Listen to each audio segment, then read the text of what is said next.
So what we're going to do here is just go through the answers to these questions and talk about them in varying depths.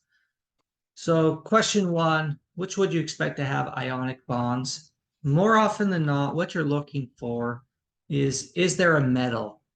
If you find a metal, then the bond is more likely to be ionic. So you see in answers B, C, and D, there's no metals. They're all non-metal elements. Whereas sodium chloride here, you see that you have a sodium, and you know sodium is a metal because it's in group 1 of the periodic table. Metals are going to be found in groups 1 and 2, and then in the transition metals. But when you take a look at fluorine and bromine, that's on the right side of the periodic table in the nonmetals area. So that's what you're looking for there. So the correct answer would be A. So number 2, which of the following statements explains why HBr is stronger than HF? When looking at the strength of acids, recall that you have to look at the stability of their conjugate bases. So when you take a look at HBr, what's the conjugate base of HBr? It would be Br minus. And then HF, the conjugate base of HF would be F minus. And if HBr is more acidic, then that means its conjugate base has to be more stable. And there's various reasons for why conjugate bases are stable. So we would use the cardinal rule or the REO rule to figure that out. But since this is a multiple choice, we see answer A would make the most sense because bromide is more stable than fluoride. Because bromide, and why is the bromide more stable than the fluoride? Due to a size argument.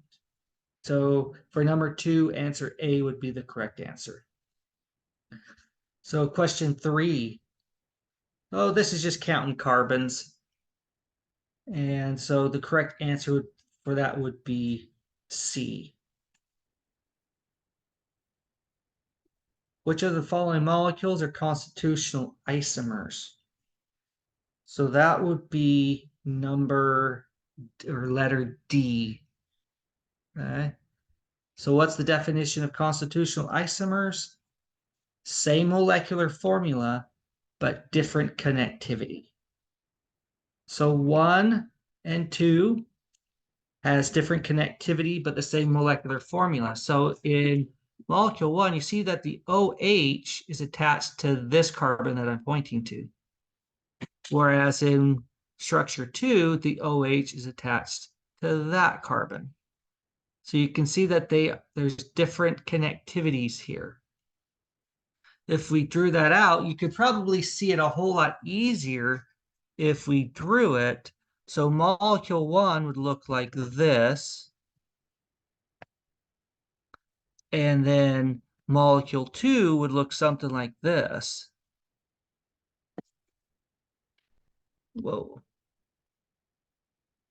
I don't have my stylus pen, so I'm using my finger, so this is just going to be a little bit more difficult. Okay. So something like that. So same molecular formula, different connectivity. And then molecule 3, you will also see that's different connectivity. We're going to have something that looks like this right there. And if you add up all the carbons and all the hydrogens on all 3 of those, you will see that they have the same molecular formula. So number 5, rank the following conjugate bases of increasing basicity, putting the most basic first. Okay, in this particular example here, if we use the cardinal rule, okay, like that, then I look at the letter C, that stands for charge. All of them are negatively charged. A stands for atom. So with the atom, there's a lot of things that we can look at. But what we notice is that the charge is all on carbon. So we can't use we can't use like a size argument or, but what we can do is like a effective electronegativity or hybridization state argument. So molecule 1 has a negative charge on a doubly bonded carbon versus carbon 2 has a triple bond, and molecule 3 has just all single bonds. So what's the hybridization states of those carbons? So molecule 1 would be an sp2, sp, and then a sp3 right there. And the effective electronegativity argument says that the sp hybridized carbon has more s character, hence it has a higher effective electronegativity, which in essence just says it's more electronegative. And so because that's the more electronegative atom, it can tolerate a negative charge better than the other two. So molecule 2, or anion number 2, because it's sp hybridized, it has more s character, more effective electronegativity. Hence would be the more stable conjugate base. So if we look at it from an energy perspective, okay, and that's energy on the y-axis, and we have 3 different energy values. Number 2 is the most stable. So that's going to be down here, number 2, lower in energy. And then the next one would be molecule 1. And then the least stable would be molecule 3. Like that. And so based off of the stabilities of these anions, we see that number 3 is the highest in energy because it doesn't tolerate that negative charge the best. Hence, because it's the least stable base, it's going to make it the strongest base. Okay. So if we look at the question again to make sure we're going to rank them in the correct order, it says rank the conjugate bases in order of decreasing basicity, putting the most basic first. So that would be number 3 is the most basic, then number 1, and then number 2. And so that would be A as the correct answer. So when I'm looking at the base strength, I'm trying to do this right here. I'm just trying to look at it from an energy perspective. Which one's the highest in energy? Which one's the lowest in energy? And then the highest in energy species will be the strongest base. Which of the following compounds is the strongest acid? Okay. So one way you can look at this is if you know pKa values. So we have a sp3 hybridized carbon, so its pKa should be around 50. These hydrogens should also be around 50. Then we have pKa values of carbons attached to sp2 hybridized carbons. So that has what? A pKa of like 30 to 40. No, more like 40. And then we have a alkyne, and that hydrogen is going to have a pKa of around 25. So based off of that argument, knowing the pKa values, you could say, hey, that's going to be the strongest acid. Or you could go and draw your conjugate bases and look at the stabilities of the bases. Okay. And just like this example above here, we would have kind of the same thing going on. We would have a negative charge on an sp hybridized carbon, sp2, and an sp3. And based off of the stability of the conjugate bases, we can then also infer what is going to be the strongest acid. Because remember, the most stable conjugate base means that its acid form is the strongest acid. So said another way, this molecule right here, when you look at its conjugate base, it's the most stable and lowest in energy, hence making the acid version, this guy that I'm hovering over, the strongest acid. So the correct answer here would be D. So A, determine the geometry around the indicated atoms. So the correct answer for that guy would be A. Which of the following statements about Lewis acids is true? 8 would be B.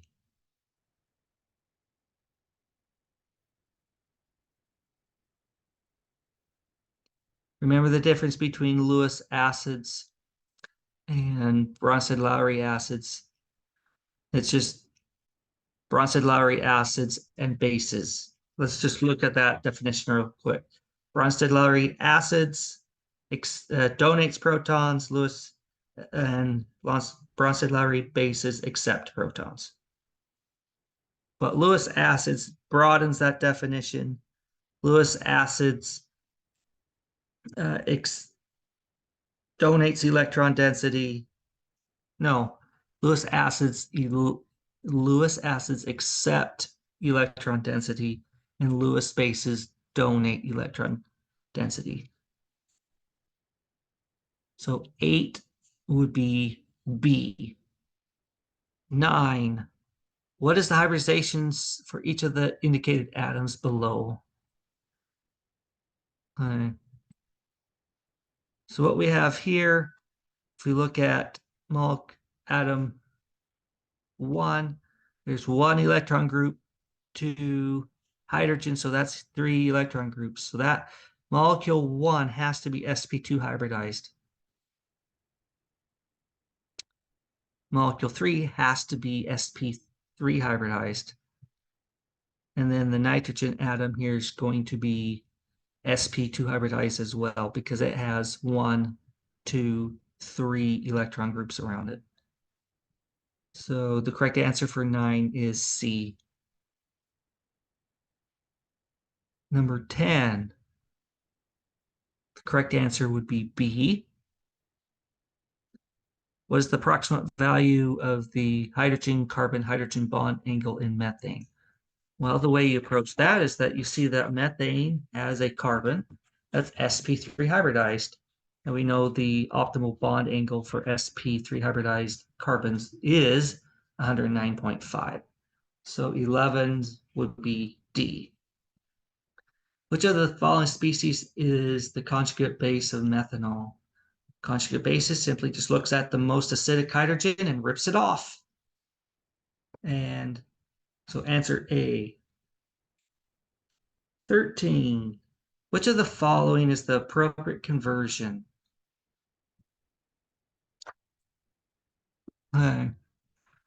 Well, you could look at this multiple ways here. You could start off with just looking at this part right here, okay, and drawing that out in a zigzag form. And so if I do that, how many carbons are in a row? And 1, 2, 3, and then I hit a chlorine. So just 3 carbons in a row. 1, 2, 3. That chlorine has to be attached to the preceding carbon, so this guy. And so in a row, we have 1, 2, 3, 4 carbons just straight in a row. So if I do that, 1, 2, 3, 4. If I call that carbon 1, I'll call that carbon 1 over there and carbon 2 over there. Where is the chlorine attached? It's attached to carbon 3. So we'll put the chlorine right there. There's our chlorine.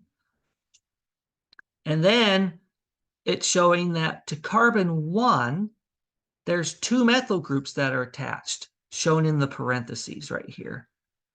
And so I would just tack those on right there, like so. And if I after I draw that out, do I find anything that matches that structure? And we see that the correct answer would be B. Right? Convert the following skeletal structure to a condensed structure. The correct answer for that guy would be A. So what we can trace here is if we want to do this right here, you see that part right there? We're just going to take a look at that right there. And how would you start that? Well, you just write what you see going from left to right. If I zoom in here, that's a methyl, that's a CH2, that's a CH, that's a CH, that's a CH2, and a CH3. Okay. So if we go in that order here, when we take a look at 14, the answer is A. You see how I have a methyl, CH2, a CH. So if we number those, we go 1, 2, and 3. I'm just going to point to it. Carbon 1, carbon 2, carbon 3. What's attached to carbon 3? A methyl. That methyl is that guy right there. And then we have a CH right here, which is that guy. What's attached to that CH? Right there.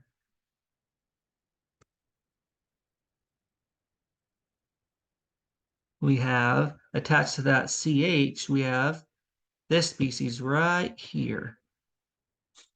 Okay.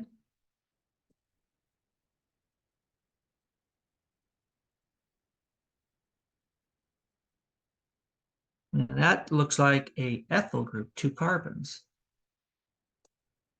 So there's the 2 ethyls right there. Well, take a look at this. So the way we see this parentheses right there says that that group is attached to the preceding carbon. Okay. And then this methyl, or this CH right here, okay, is also attached to that carbon. So where's this CH right here that I'm circling in blue? That is right here. And then what's attached to that CH shown in parentheses?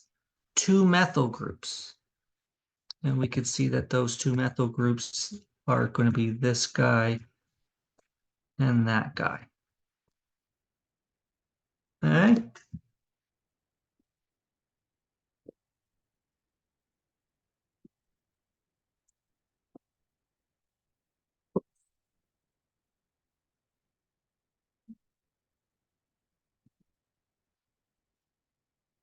All right, question 15. Rank the following in order of decreasing importance as contributing structures to the resonance hybrid of formaldehyde. So basically, we're just looking at the rules that describe the most important resonance structures. When we look at that, we know that molecules that have all octets for all their atoms is going to be more important. So all have an octet. This carbon right here is missing an octet. All have an octet. So the most important one would be molecule 1. Then the next rule states, hey, if we find that they all have octets, well, we're done after that one, right? Most significant, least significant. So that one has to be right in the middle. So based off of that analysis, we would say B is the correct answer. Okay. Let's see, wait.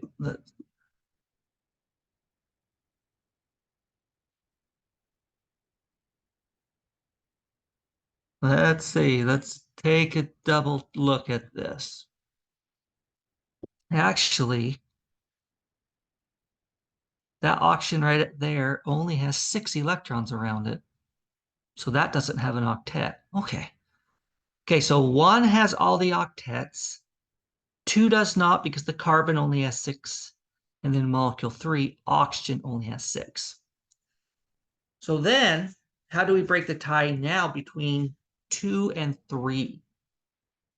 Well, we see that the negative charge, the next one would be, so rule 1 is octet, rule 2 is the least amount of formal charges, which molecules 2 and 3 both have 2 formal charges, so that's a tie. Rule 3 says that the more electronegative atom should have the negative charge, and that's going to be the more stable resonance form, and this is going to be the most significant. So we see negative charge here on carbon versus negative charge on oxygen. A negative charge on oxygen is going to be better than a negative charge on carbon because of an electronegativity argument. So that says 2 is more significant than 3. So answer B would be the correct one. 16, which is not an acceptable Lewis structure for the anion, right there. So the correct answer for that, which one would that be?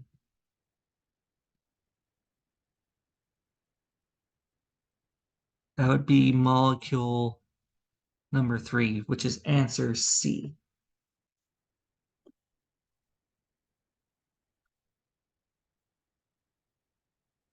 "17, which of the following pair does not represent resonance structures?"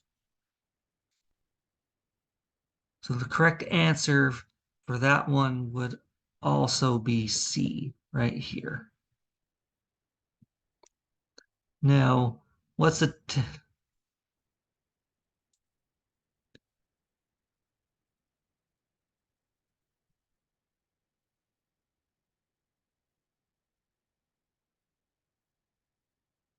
now why is that not a resonance structure? Look at it's NCO, then it's CNO. Atoms have moved. Atoms do not move in resonance structures. 18, which is the conjugate base in the following reaction? So when it says conjugate, then we're looking at the right side here. And we see that here's our negative charge. So what has happened? We went from water to hydroxide. What has happened to water? That's acting as an acid on the left side, and then it gets converted to the conjugate base. So 18 would be answer D. 19, what is the direction of equilibrium when acetylene reacts with ethoxide in an acid-base reaction? So how would we, where is the weakest acid? We have a hydrogen with a pKa of 25. And then we have hydrogens with, or this one right here.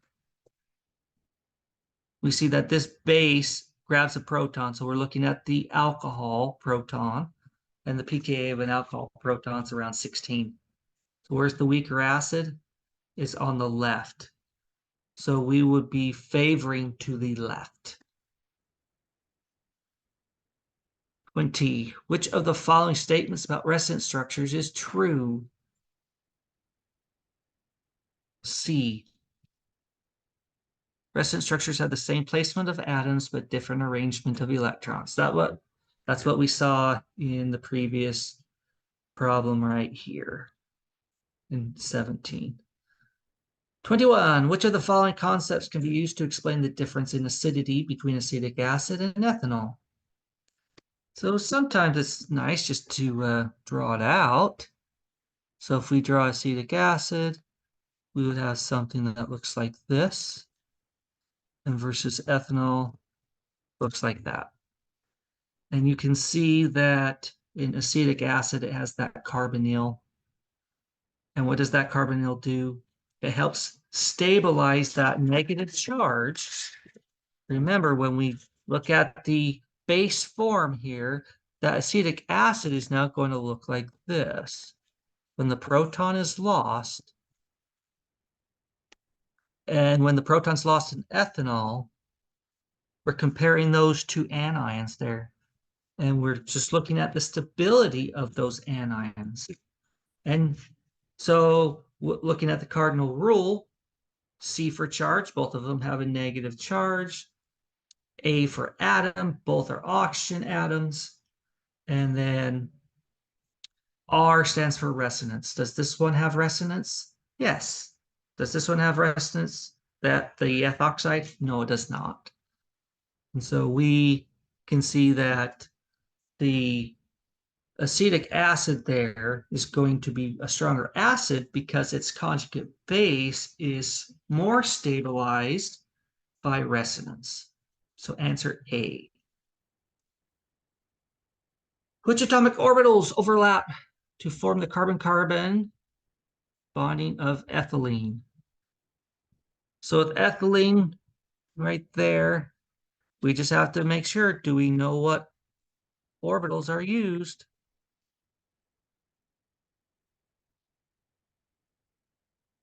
And so we are looking at the carbon-carbon overlap. So we're looking at that. So that double bond there, how is that double bond formed? Well, we know that the carbons are sp2 hybridized. So that means we have sp2 hybridized orbitals and we have an empty p orbital. So if we remember how many orbitals there are and what they are, then we can be able to figure out that, hey, one of these right here is a sigma bond, which is the overlap of two of the sp2 hybridized orbitals on the carbon. And then this top bond right here is because of a p orbital or pi orbital overlap from a pi bond, or it is a pi bond because of the p orbitals overlapping for the two carbons. And so the correct answer for this one would be B. 23, which of the following statements about acidic acid strength is true? A, stronger the acid, smaller the pKa. 24, which of the following statements about constitutional isomers is true? A is the correct answer. What are the products of the following proton transfer reaction? Well, we have to take a look at this. This is a ketone. This is what? Sulfuric acid. So if that's the acid, this has to be the base. And remember, based off of the Lewis base definition, okay, we are going to need something that has electron density to donate.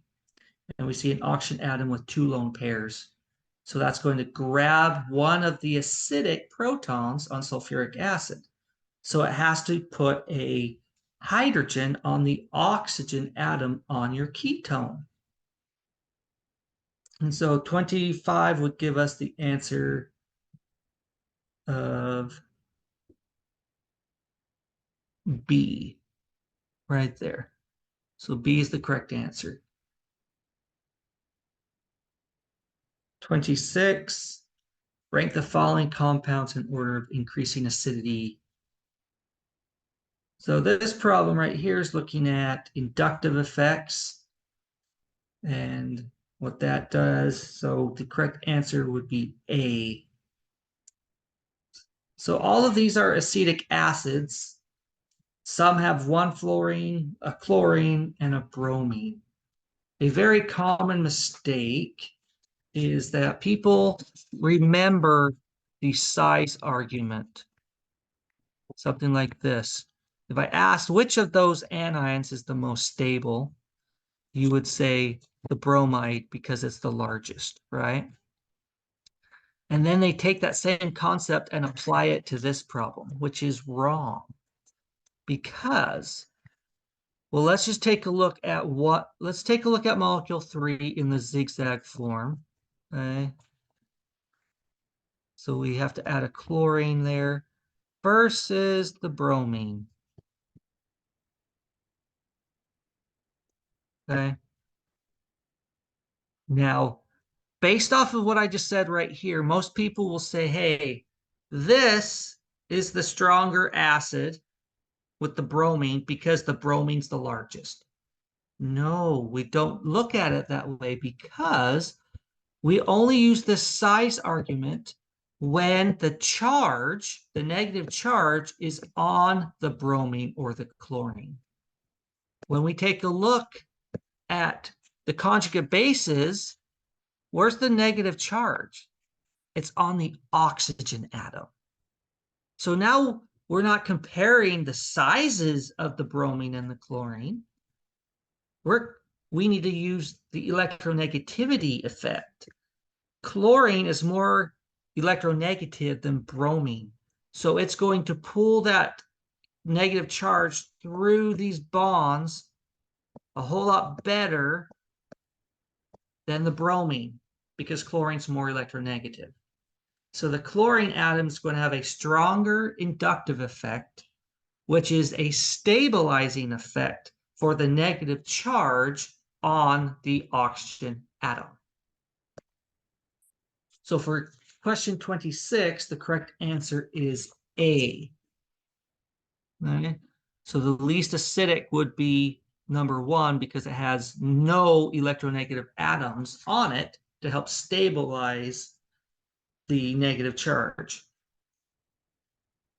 Identify the Lewis acid. That's the species that accepts electron density, and based off of what you're seeing here, you see a iron atom with 3 bromines, and then it accepts another bromine for a total of 4. So it's accepting electrons. So 27, the correct answer would be B. And 28, which of the following is the appropriate conversion of that to the skeletal structure right there? And the correct answer for that one is D. Okay. And then just to give you a little screenshot right here of the answers to all of that.